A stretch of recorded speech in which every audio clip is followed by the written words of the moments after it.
All right. With that said, and why that's such a critical call is obviously if this would have gone through and Dortmund would have, Newcastle would have held on to win the match. They're in second, behind Dortmund in that position to move forward in the Champions League with one match to play. Now they find themselves in tied for third with Milan on 5 points, PSG sitting on 7, and Dortmund already through.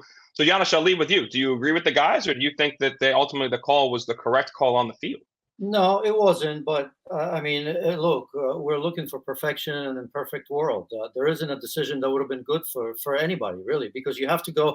I mean, look, it looked natural the way he ran. I mean, there's a perfect still picture of the way you run. But then we talk about players defending with the arms behind their back, and very often we agree that if that arm is a little bit outstretched, well, not the players, we don't agree with it all. But this is not the first one. We see worse calls when the arms are behind. That to me is a bigger problem than this. Of course, looking at this, I mean, he created a barrier, and that's what the referee went with. I don't necessarily agree with him, and I think that Szymon Marciniak is the best of the world, not just because he's Polish and I was born in Poland, but he just simply is. And he had to make that decision in consultation with VAR, with his friends. So to me, it was never a penalty. The law needs to be changed. I would add to it when it hits another part of the body, because I think that is important. You got to bring that back, because it kind of makes it a little bit easier, because if we did go by that, then it clearly wouldn't have been a penalty. There's no decision to make. I think the fact that wasn't taken into consideration, you see that the hand is out, but everybody knows that he was in a supernatural position. There's no subjectivity there. It's objective to me that he was proximity, Craig mentioned, it is important, but you know what?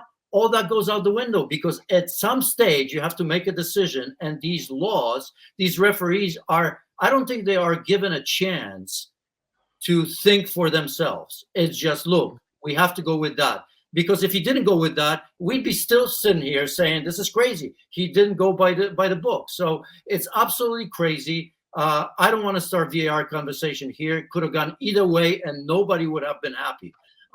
So here we are. That's what VAR brought to this game, which to me has always been a disaster. I said it from the beginning. It's just, we can't celebrate goals. It takes forever to do it. Where do we want to go from there? I was never a big fan of VAR, and I'll leave it at that. Elami? Yeah, I mean, I pretty much agree with everything that Janos just said. He actually brought up some very important points that I always come back to when it comes to this situation. The problem with this specific situation, Dallin, is two things. One is the discussion about the handball rule, which, just like Janos said, when VAR comes in, it goes back to the saying that I always say, a camel is a horse made by committee. There's just too many voices in there. And the referee in that game actually had a really excellent match up to that moment, which just like Janos said, unfortunately, VAR comes in and says, ref, look, I think you need to take a look at this. So that already adds an implication. The other problem is, if we're asking ourselves, does the handball rule need to change? The problem here is that not only are we asking that question, but it's now also down to what governing body takes a direction, because this is a Champions League UEFA competition. And per the boys in the studio, and just like Dale Johnson said in his article, in this specific situation, this isn't a penalty in the Premier League, nor is it in La Liga. In fact, statistics show that UEFA gives this kind of deal 4 times as much as the Premier League and twice as much as La Liga. So that tells you, once again, that a camel is a horse made up by committee. We have a handball rule, and then you go to one competition and it's translated in one way. You go to the Premier League and it's something else. You go to La Liga and it's something else. So it's absolutely disastrous. Yesterday was a disaster. I feel very sorry for Newcastle, but they should have their heads held up high. You heard Shaka talk about it, who was on the IFAB committee when they were working through this stuff. And as he said later in that show, maybe he should get back on the committee, because, I mean, this doesn't make much sense. And the fact that they're going to reassess this in March, which, again, is in the middle of the year. Like, the fact that you shouldn't be doing this in the offseason doesn't make any sense to me. But, Elmi, I'll come back to you. In terms of changing the law, even if you change it, you just also illuminate another piece of it. How it's adjudicated by the different governing bodies is a problem. How do we find uniformity in this? Because for the last many years now, nobody knows what handball is. Yeah, the problem, okay, let's just use the example from yesterday, okay? Livramento, the proximity from Craig Burley's point is excellent, and it's very true. And actually, if you look at the highlight once again, Livramento is actually trying to move away from the ball. He's actually saying, oh, I'm very close in, I want to turn. The problem is right now is the differential between, okay, the ball hits the body first, and if your arm is in an unnatural position, which it wasn't, then you have a penalty. But then comes context, and that's where you have Premier League referees, UEFA referees, La Liga referees, Bundesliga referees trying to decide what it is. I beg, and I go back to agreeing with Janis here, VAR has completely confused everything, and I beg whoever makes these rules, simplicity is the ultimate sophistication. Just add some context. The ref should have looked at that screen and without any pressure. In fact, if VAR doesn't come in, he doesn't give it, right? The VAR suggested him to go to the screen, so he doesn't give it. It would have been a great decision. That's the issue with VAR, because we now look at everything almost as if we want it to be black and white.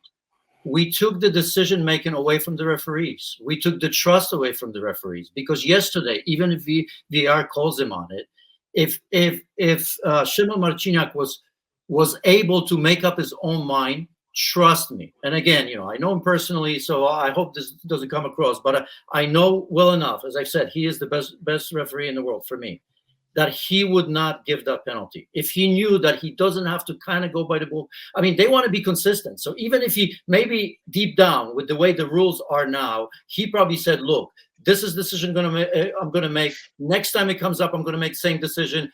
The time after, I'm going to make the same decision. But if he was trusted, and if he could make a decision, objective decision, or even subject, just think for himself and put himself in that situation, I promise you that he wouldn't have given that decision. But I think there's that pressure now that once you're called up by VAR and once you have to go to that screen, clear and obvious mistake, I don't know about that. As Luis just said, he wouldn't have given it. I think, it's all our fault because we continue to look at this in a minute detail, and no matter what decision we make, there's always two sides of the story. You can argue every which way, and we see it given every which way. That's why that consistency doesn't exist. Yeah, and that's the challenge you just outlined there, Janis. For a referee, though, if you know the rules are written this way, and you're trying to be consistent to the rules, and you realize that VAR is that puts that all these external pressures versus what do I think, what's my interpretation, and as the official of the match, your interpretation should be going through it should be permeating the entire match, but we don't really have that anymore. All right, let's talk about the action. I think in a way, maybe he missed a great moment in his life because maybe he should have got, because you know what? We assume now that every time you called up to that TV, everybody says, oh, that's going to be given. Oh, that's not a goal. Whatever. Yeah. I almost wish that he went against against it all and said, you know what? I didn't see it on the field. I look at it. For me, this is never a penalty.